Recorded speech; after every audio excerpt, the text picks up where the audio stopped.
Good Monday morning, everyone. So, here on Author Talk, you guys, it is going to be one of my favorite shows because it is just us three, me, Russell, and Fern. And we're going to be talking with Fern today about her writing, the Houston Writers Guild, everything that Fern has going on because she is a busy lady. And I feel like not everybody gets to know everything that's going on. But you guys listening to Author Talk, and let's dive into weekends, okay?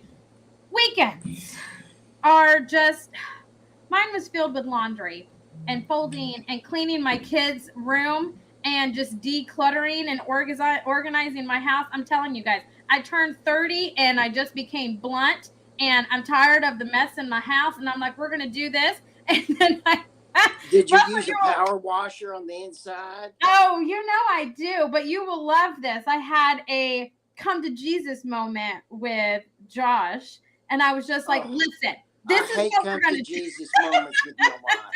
There's nothing freaking worse than come to Jesus moments when your wife says, comes in and starts. It was so great, though, because I was like, listen, this, and this is what's going to happen. We're going to do this. And he's like, wow, you're really pulling like the mom vibes. I said, but I ain't your mama. So we had this whole conversation, and it was the greatest thing because I'm never like that. So I'm telling everyone I've turned 30 and I'm just a blunt, hot, like walking hot mess. Okay. So you just got to tolerate it. I'm more blunt than I usually am. So that was my weekend, was Well, cleaning because your and hair stuff. looks so good today. So you're Oh, like, thank you. I haven't done the crimper in a long time. So I was like, we are due for that for sure. But what did you guys do this weekend? I hope it was way more eventful than mine. Hey, good morning, Greg. Russell, what did you so do? I also got to come to Jesus speech for my wife. It was awful. I think that you should not have come to Jesus moments with your wife because when they come in with that look on their face, and you're like, oh shit. You're in trouble and how you got to figure out how you're going to get out of it. I got it. So after that come to Jesus moment, I'm driving the RV for 15 hours tomorrow back to Houston. So that's my road trip to Okay. do RV stuff. I'm going to be the RV dude this week, which I really love, but it's so, the old man in his RV with his dog is such a stereotype. I can picture it though, and I'm excited about it. How long are you going to be in Houston? Is it just for like a day or two? I don't know. It depends. You know how, well, you don't know. No. RV stuff can take a day, or they can take a week, or they can take much longer. And that's a thing. So Ugh, that does not sound fun at all. Mm-mm. No. Fern, what did it you would be What fun. did I do? I wasted a lot of time just hanging out with friends. I Oh, mean, I that's could have not a been. waste. That's exciting. You got out of the house, you did stuff. It's not a waste. If you like the people, do you like the people? I Just like the blink. people. I like the people. I Well, you like got the to say people. that on the air. I feel like the thing is, like, I know I need to get my book to Max, right? And Uh-huh. that's been the January push. And so I felt really kind of like a bad girl because, like, I should have been writing, I should have been working on this, and instead I was out just having a good time with some friends. And so, but I mean, it was good. It was It's necessary good because I rejuvenation, don't you think, yeah, Fern? It's good yeah, definitely. rejuvenation, so you're like, I'm ready to go back to work now. Yes. Yes, definitely. And the cool thing is I'm starting a poetry lab with Ooh. Max. He's got a 10-week poetry lab on Tuesday afternoons. So I'm going to be diving into some poetry with him.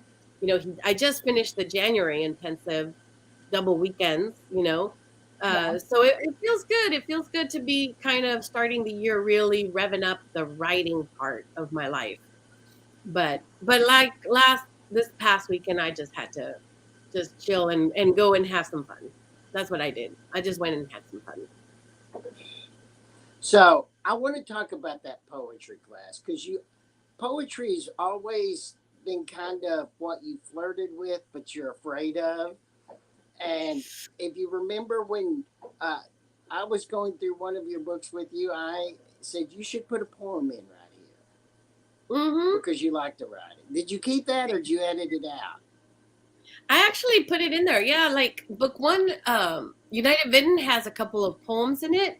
Brenna writes some, and Sir Andros writes some, and I'm definitely keeping that up. Like in this draft of Abortive Offensive, there's a couple of poems that Brenna she does one for her baby, you know, which I think is something that a pregnant mom to be would do, and then and I don't know that there's any poetry in the love call, which is the one that's coming out next month. Because I don't think Danipia or Nikamir really write poetry, but Nikamir doesn't write stuff. no, well he wrote her a little note and stuff, but Yeah, well, that was an excuse. He was that just was trying that to. was just the that was just like he was sending her some flowers and stuff, and so he had to write a note. But yeah, I don't think there's any poetry in that. But poetry has really been. I will say this: last year sucked for me. Some people had a really great 2022, but I did not. It was a pretty sucky year, and I will say that the poetry part, writing poetry and delving into poetry was one of the things that really helped me a lot. And I'm not going to say I'm a poet because I'm not. There are really great poets out there, but just being able to write some of that and get rid of some of the emotions that I was going through and just put it on paper somewhere, certainly was very helpful. I feel like it was probably the best part of last year. Yeah. So, before we get started on Fern, I want to thank the people listening to us on our podcast. We rated top 10 independent book podcast in America. We appreciate everybody that's listening. Uh, Amy, how do they find us on Facebook and if they want to listen to us on a podcast? Yeah, so you guys to listen to us, you can find us anywhere that you can find and listen to podcasts. Amazon Music, Stitcher, Spotify, Good Pods, Google, Apple, all of those. You can find us, type in Author Talk. I'll be updating our logo because we did change up our branding recently. But if you like to watch us and see how animated all of us can be in our facial expressions, go on over to Facebook and type in Author Talk and join our group. You can follow any of us on any social media platform, and we all share it. So you can also watch it there. You can engage with us and comment, interact, all of that. If you want to be on the show, I've mentioned this, and I will mention it every show. Send me a DM. It is the quickest way to get booked on our show for just in the future. Emails, I get a lot, so that's much slower than just DMing me for sure. But we're just grateful and humble, and we enjoy doing all of this. Russell. So, Amy, tell us about your YouTube project and the success of it because what you just told me was a pretty amazing. And tell us about our new logo, which I love. Oh, okay. So I have been looking for me, 2023 is about growing Author Talk on YouTube organically. If you have been here since day one, you know that I just don't really push YouTube because I have a bunch of other stuff going on. But this was the year that I wanted to do it. And so I tested the waters and I found a YouTube SEO expert that has been helping us do and edit the SEO in all of our videos and help us get more viewership and followers and things like that. So that's currently my project for YouTube, is going down this avenue to see what we can make of it. For our branding, I reached out to Dina Ray of eBook Builders, who does branding, to update Author Talk. We have gone through a couple in this 8 years, but I wanted something sleek and classy and that fills all of our vibes because all of us are like that. And Author Talk is very much a sleek, classy coffee shop conversation. So that's currently what our logo is, you know, the red and the gold, and then we're working on an intro video. So Author Talk's moving up, y'all. Okay, this is the year that Author Talk's gonna move up, in my opinion. So that's my battle for sure. I think it's interesting that you've decided to add like an intro thing, because like you've always just been our intro.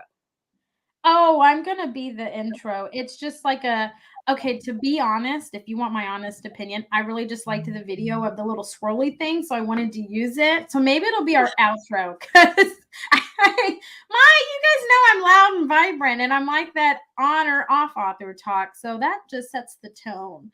So unless I I'm know gonna that's why I'm like, well, like, do we really need an intro? I mean, we have okay. Fern, let her do her thing. She's in the mood. I'm not saying She'll chew you out if you don't do what she no, likes. no, I don't know if it'll be an One of those intro or an days. outro. No, it's Josh not one of learned those. yesterday.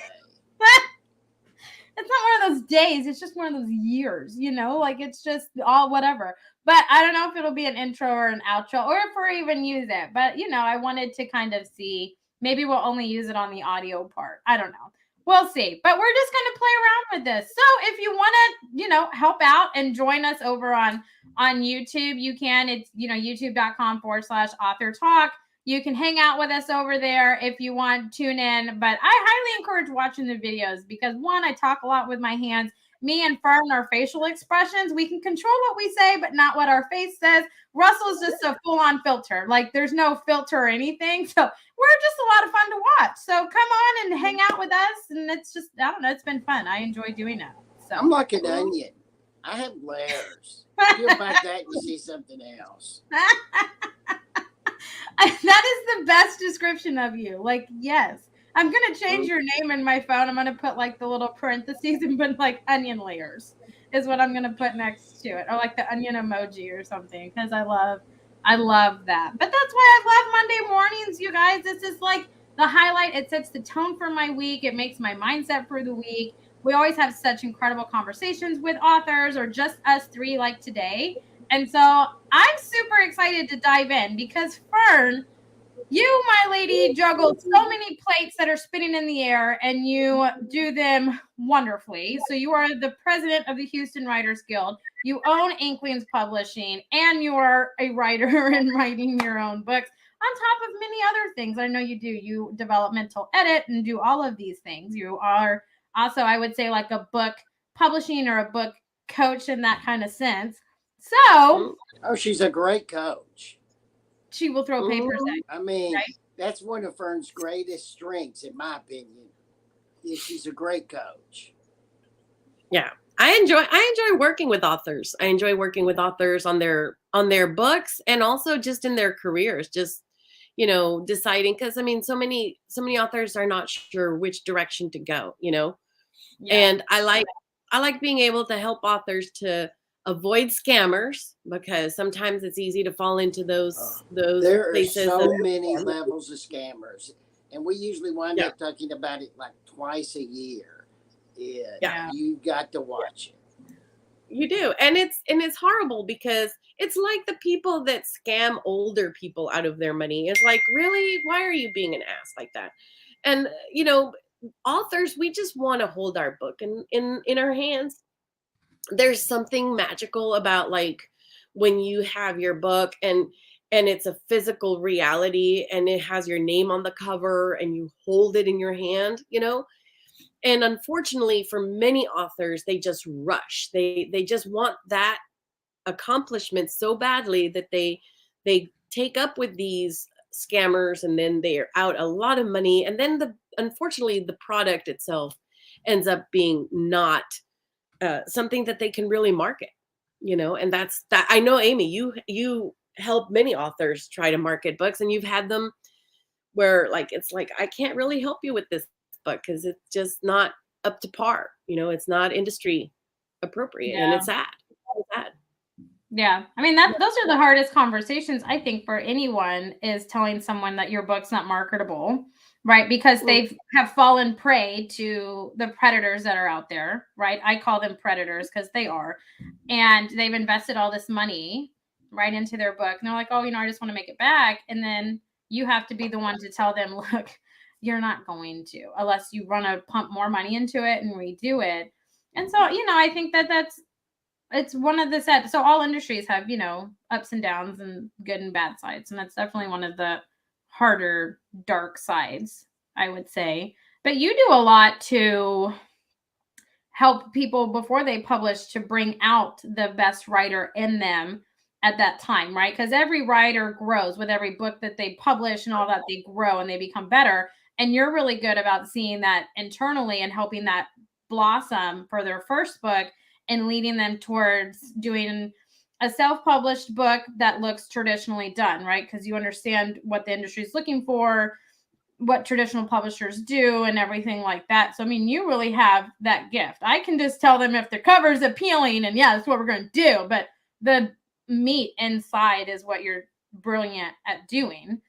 So how did you kind of fall into doing that? I know you have a love for reading and a love for being an author like you are yourself, right? And your book 2 is coming out next month. We have to talk about that, Fern. We have to talk about book 2 coming out and the date and everything like that. But how did you kind of get started into like that book coaching, developmental editing, bringing out the best writer, right? Russell always tells me you've made him such a better writer, and everything like that. And I know you have so many others that say those things. So what was that kind of like for you?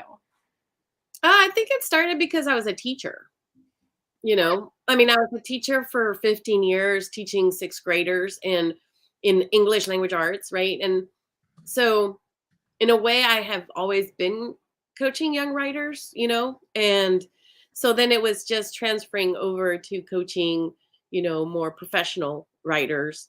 And it's it's really cool to coach writers because when they really want to be the best writer, you know, um, they they will listen, and they will begin to grow.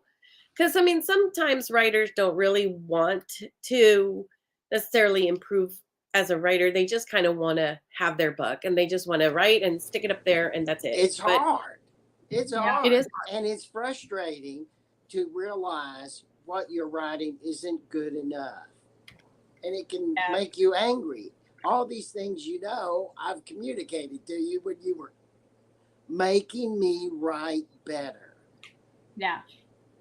Yeah, and that's the challenge, right? I mean, to an extent, if you're a writer and you want to be really a strong professional writer, then you should be looking for people that will, sharpen your skills, that are going to push you to do better, to be more critical of yourself, to enhance your skill set. And it doesn't matter how many books you've published. You could have published 10 or 20 or 30 or whatever.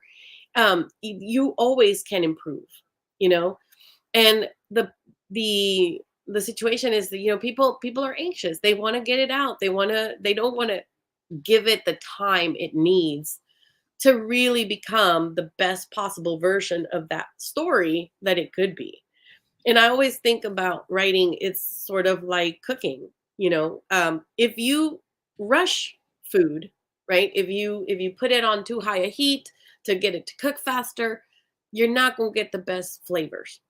You Right. have got to know this needs to be cooked for this length of time. I need to give it this space. I need to put in this element at just this moment in order to get the flavor to be right. And people tend to be very anxious about wanting that instant gratification. Like, I wrote it, it's done, I'm putting it out there. But you only get one chance at winning a reader. And if this was interesting. One of the ladies that interviewed me this past year, she actually read the my book, because a lot of people who interview you don't actually read the book before the interview, right? Right. And she actually did read the book, and so she was asking specific questions about the storyline, and she repeatedly mentioned that it didn't feel like a debut book, right? And what that tells me is that she was impressed that I took time to develop it, right? To really shape that story and shore up the plot and shore up the character developments, because people don't generally, you know. Now, Yeah. that's an interesting place that I would like to move to. Because before we talk about the second book, let's talk about the great review that you received that I love to talk about to promote my friend Fern of the Mhm. first book. And would you tell us about that story? Yes, so that is the Doctor Who online review. And that was really cool because so I'm a fan of the show and of the Doctor. And so, I would follow them on Twitter and I posted, and apparently they followed me back, and I posted my cover, and they liked the cover, and they checked out what the book was about, and they have a section on their website, the official fan website of Doctor Who, where they actually review books, and they have reviews that you can pay for. By the way, you can uh, get them to review your book and pay for it, and then they have the disclaimer of like, if it's not up to what they would promote for their fans, they will just give you a private critique. But for this one, they reached out and they were like, hey, we see your book, we feel like your book would be kind of up our alley. And so I sent them the copy, and they reviewed it and they liked it, and they said it was very movie-esque, and they compared it to Dune, which was like my favorite thing because I love Dune. And I'm so excited about part two coming out this year of that new movie. I think they did a really good job this time. Oh, Yeah, it was pretty good. And so, yeah, that was really, really neat. That was a nice surprise. And they said in the review that they couldn't wait for the next book, which Mhm. here it comes. Well, here's the thing. Book two is is going to be out in December. Okay. Gorative Offensive is going to be out in December. What is releasing next month, Saturday the 25th, and it's available right now for pre-order, is Love's Call. Now, Love's Call is book one of a separate series um, called The Dragon and His Kitten. And it's the story of Nicomeer and Denipia. And it happens before the events of United Viden. It actually takes place, yeah, it actually takes place before United Viden. But Nicomeer is going to be very critical for what the final events of the series with United Viden. And so there's no way to give him enough space in the book, in the books, to really get people to understand how significant the cat, how significant what he does in book three is, right? So that's why I decided to kind of write his love story. And it was supposed to be a novella, but it turned out to be a full length novel because that's what I was waiting for. I was like, oh, there's a long pause, so that didn't happen. It's definitely not a novella. Okay. Good to know. Good to know. yeah, Fern is not yeah, Fern is verbose, okay? I can't write short pieces. It's a miracle when I Well, write a short story. the point is because you really like this character and you Mhm. really wanted to develop him. And so I don't know if you are verbose. That is a totally different subject. But you really love this character. So you had a lot to say about this character. You really wanted to develop. And that's one of the things that I want to do in my next book is multi-dimensional characters. The kind of characters that you think about later on their Mhm. own. And this is somebody you wanted to do with that. This was a character you wanted to do with that. Oh yeah, because he's very complex. He's a very complex person. He's one of the characters that I like because it it it lets me play with the reality that, there is darkness in all of us and there is light. And, you know, a lot of the times what predominates is based on the choices you make, right? Yeah. And what are you feeding? Which one are you feeding the most? Before And we and I go think any that's yeah. before we go any further about the second book, would you talk about the universe that you built, so Ooh. people know a little bit about your universe?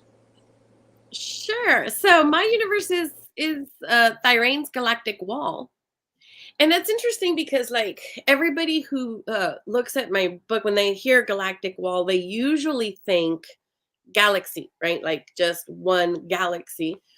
But a galactic wall is actually a whole bunch of galaxies and super clusters of galaxies that you can see as a band. And they NASA just found just was able to identify the South Pole galactic wall, which had been obstructed because there's a little zone of avoidance between us and that with a lot of cloudy dust in the universe. But this is literally my theory. Okay, my theory is that there is a center to the universe, and you know how galaxies kind of spiral around, you know, and Yeah. there's bands. So I think that the galactic walls are actually bands, large, expansive bands of galaxies that circle around this center of somewhere in the universe that we haven't yet identified, but someday someone will. I That's think. different than the theory of infinite universes and infinite galaxies. Hmm. Yeah, because everybody, yeah. So the idea is like that the universe is expansive, right? Versus swirling around something. But I think that the existence of galactic walls might be a sign that we actually have a center somewhere that these massive spirally arms of galaxies and superclusters sort of spiral around. So, but Thyrane's galactic wall is our wall, right? It's where we are, our Milky Way, Andromeda, and all these other galaxies are in it. And we have 51 planets in my universe that are in an alliance with each other. And you have the Calvern Scene who have lost their planet. They destroyed it. And so they are now space based. They live on ships that can dock to form, kind of larger space stations when they need to, etc. And then you have these, powerful beings because space wizards. I'm into space wizards, and you have the good space wizards and the bad space wizards because Why that's not? what. Yeah, yeah, and dragons. There's lots of dragons. Well, I would expect nothing less. If there weren't dragons in it, is it a story by Fern? That's how I see that. You didn't write it. Yeah, No. that's true. Come Dragons on. show up all the time. Well, You have to be careful with dragons when you put them in stories because they like to be the main characters. They try to hog the story, so you gotta be real careful where you put them. But yeah. well, I mean, I get that. That makes sense. I can get that. Russell?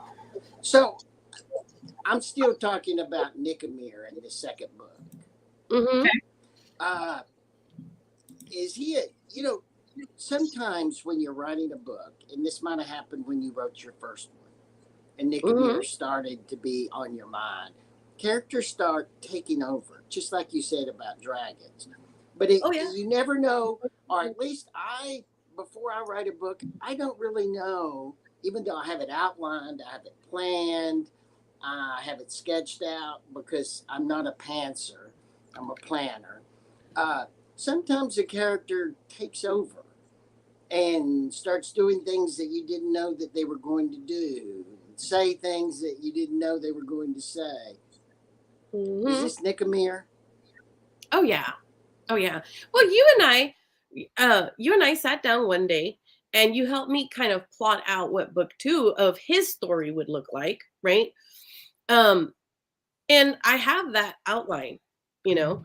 And as I once I finish Gortiv Offensive and throw it over to Max and for him to review, I'm going to start drafting the second book in Nicomer's storyline. And you and I both know, I've got a plan of action, but how closely will it stay? Who knows? Because Nicomer is liable to go off and do some crazy stuff. And, I we get just it. don't know where. I get it. Makes sense. Characters Mhm. tend to go off on their own. You have a structure. At least, from the 12 days, that's what I learned. Everyone had a plan for their characters, and then their characters were just like, haha, watch me, and they did their own thing. So that's another reason why I cannot be a writer. I failed outlines in high school. Okay. Like, I don't know how you fail an outline because it's just an outline, but I did. And my story never stuck with it. And it infuriated me. I'm not that patient to just be like, okay, yep, let's just go with the flow. So this is why I'm going to live through you and Russell and your writing escapades that you do. Because no. Yeah. Well, and that's one of the things that's hard for even my students, right? They I teach third and fourth graders, right? And we plotted. Now there's some kiddos already. I know they're not plotters, right? Because it was painful to make them plot. Okay, they were like suffering. they maybe put down like 2 or 3 things on their plot, and I was like, okay, don't worry about it, because they were like frustrated. They were like, I can't quite do it. It's like just think through a few things, and then when we started typing, those kiddos went to town. They just started typing the story because they're really designed. They're really more like discovery people. They're going to just pants their way through the story. But there were some people who really like had detailed plot outlines, right? And those are the plotters. And those have a hard time once they start writing, because they'll ask me like, is it okay if I write something that isn't on the plot outline? Like, totally. And in fact, your plot outline may be left behind for all you know. These characters may take over and go in a different direction. Don't hold yourself to that plot, right? It's written in pencil on a piece of paper, not a stone tablet. Let it go if you need to. But they have a hard time because they're plotters, right? They want to stick to the plot. I'm telling you, But no, I can't. No. I just, you it's no, writing is fluid, right, Russell? I can't. Yes, I'm sorry, I had to cough. Uh, Yeah. so, uh, on the book that's coming out in December, Mm-hmm. it's in the same universe as the other 2 books, right? All these books Yeah, are in the same universe. So if you want to follow your story from the first book, and if you hadn't read the first book, you really ought to get her first book before you get the second and third book. And uh, they're all in the same universe. Uh, they're all heading toward one ending yeah, someday. yes. Book 3 of the main line. So this United Villain, right? That's the first one that came out. And And where so can they this is, get it? yeah, they can get it on Amazon, and anywhere in ebook. It's on ebook everywhere, so you can get it on Amazon. You can also get it on Inklings Publishing's website. And so this is what I like to call the main line, because the story of what happens on Planet Jorn and the royal house with Queen Verena and Amiel, that's kind of the main storyline of the universe. Eventually, they will come to Earth, and Earth will, be involved. It's just sort of there in the background right now, but they come to Earth, and I kind of had wanted to start with that book, but then I thought that's just another alien invasion story. I was like, let's look at who these people are before they come to Earth.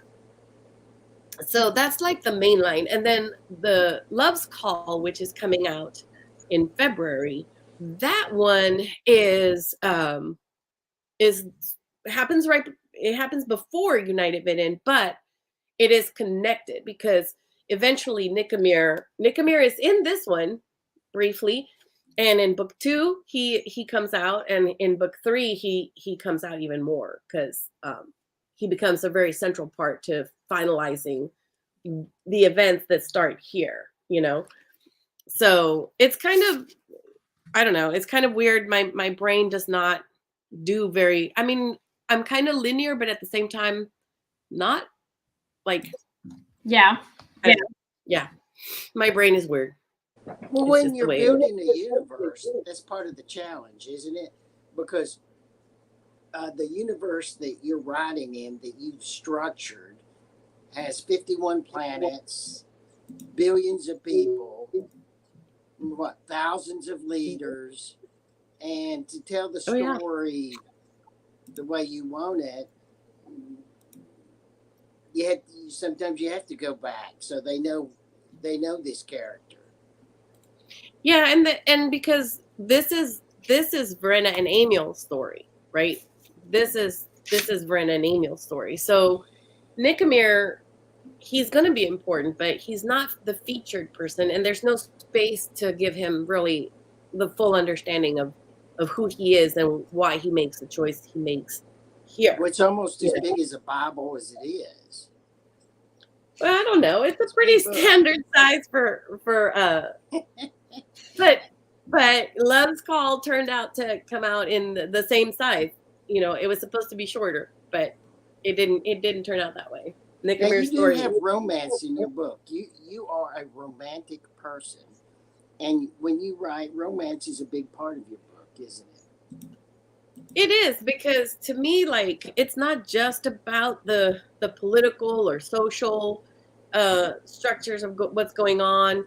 It's, you know, ordinary people Yeah. are experiencing these things, right?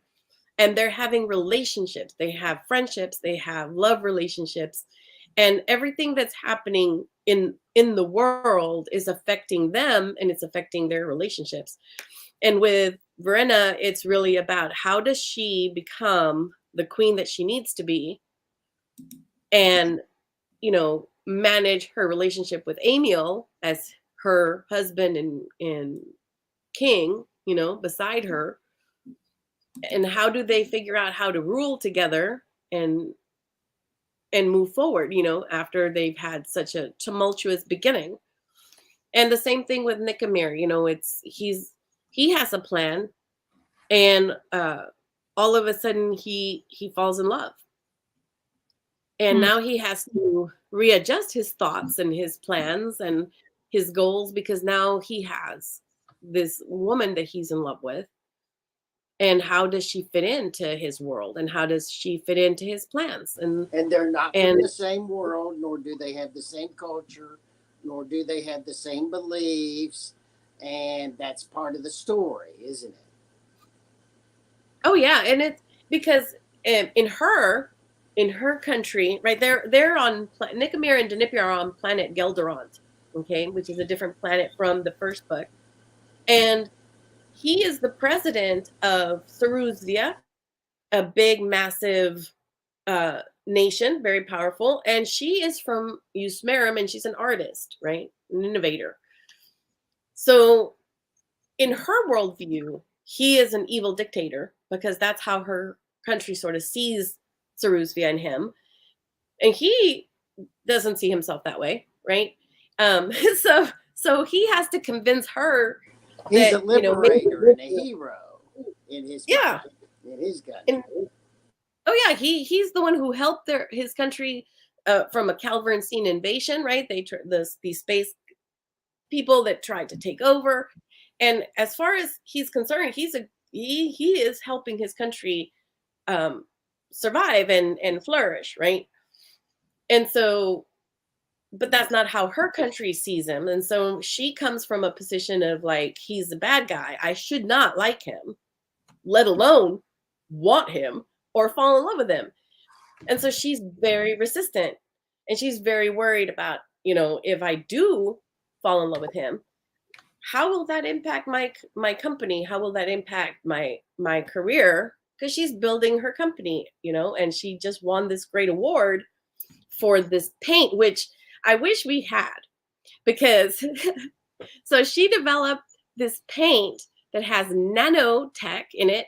And so when the artist paints with it, they can program the nanos to have a looping movement. So like if you did a painting of like an ocean scene, then it would look like it's actually moving, like the waves are actually moving, which would be so Like cool. that, almost like a real seeing a true Van Gogh painting, but with technology in it too, because that's how Yeah, you see Van Gogh when you see the actual painting. You can't see that on a print of a Van Gogh painting, but when you see the real one, oh my gosh, looks like it moves. Oh, is that yeah, like the immersive experience? Would it be like that? Like, yeah. they have the immersive ones now, and it's like moving, it's like on a giant screen.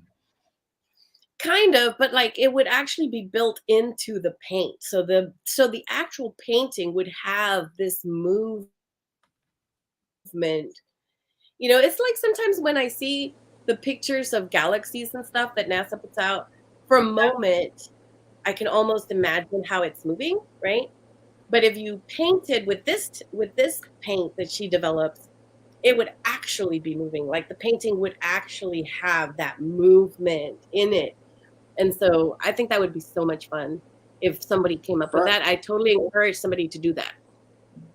Fern, before we're almost out of time, and we haven't even talked about your guild events. Oh yeah, okay. February 18th. February 18, guys. Love Your Writing seminar. It's a one-day event. The information's on the HoustonWritersGuild.org right now. Morning session with Sarah Cortez. It's going to be an immersive, hands-on, get back into your writing, kind of just to kick off your year of writing. And then the afternoon session, we have Ronelle Golden, and she's going to be talking about creating a good, strong marketing plan for this year. Branding yourself and setting your goals, and how are you going to achieve more visibility for your platform. And so you can do either one. You can do one if you just want to do the morning, or if you just want to do the afternoon, or you can do the full day. If you buy the full day, you get both sessions, right? You come to both sessions. So it's a one-day thing. It's very, very exciting. And October 6th to the 8th, this year, we're going to have our big conference. We are gathering speakers, we're gathering agents and stuff. And we have our keynote, and it's going to be Kevin J. Anderson. He will be doing not just the keynote speech, but he's actually going to be doing a workshop. He's actually going to be doing 2 workshops. So, I mean, he's going to really give us a lot of awesomeness. And if you don't know who he is the gentleman who, he has his own books, fantasy writer, but also he is working with Frank Herbert's son to finalize the Dune series, to bring the story of Dune, because the original author died, and so they're trying to work through the source material that he left behind to finalize the story. So he writes the Dune universe. So needless to say, I'm totally fangirling. Yeah. I haven't read those or watched the movies, but I guess I'm Well, maybe. those are so separate. The I don't books know. are so different than the movies because you can't make a movie uh, like anywhere near what the book is. The books have Yeah. to be read separately, and it takes years. There's like, I've read all the original Dunes. I've read all the first generation of post Herbert books. I'm very excited to hear that we're going to get a second generation of post Herbert Mhm. books. Oh Ooh. yeah. It's really cool. And so you'll definitely want to come. We don't have anything up yet. We won't open for registrations until at least May 1st, because we're finalizing the things. And once we know how much money we're going to spend, then we can set a price, because we need to break even, people, because the guild is a nonprofit and it is volunteer run. So, but we do try to see, but we have a really great venue, because we're going to be at the Hilton Medical Center Hilton. And so it's going to be a really great venue. And lunch will be included, which, we haven't done that in a while, where like we actually will go and have catered lunch together. So it'll be kind of nice. And so we're thinking about maybe doing a raffle for some of the seats where Kevin J. Anderson will be sitting, for our members. And so that's something that's in the works, and other things. Yeah, all right, we're out of time. Oh, it's okay. We're out of time. It's okay. It's exciting. You have a lot of exciting things going on, a lot of avenues to help authors in all publishing realms, or even those that are just diving in. So that's why it's such an important topic. And you getting back to your writing and book 2 coming out and everything, it's just an exciting time. 2023 is off to excitingness. So before I get, the mean eye from Russell, which I'm already getting, I'm You going to already have it. I know, last minute comments or anything, Russell, before I close us out. Uh, when it's just the three of us, I love it. These are some of my favorite shows. It's always so much fun. Well, Fern, thank you for letting Russell and I pick your brain and hear what all is going on, all the fantastic things that you have coming up this year, and what all we can look forward to. But you guys, we hope your 2023 is off to an amazing start. We are so grateful that you guys tuned in and listened to us, everyone that's going to listen to us after the fact. But we hope you all have a fantastic week, and we'll catch you all next week. Bye, everybody.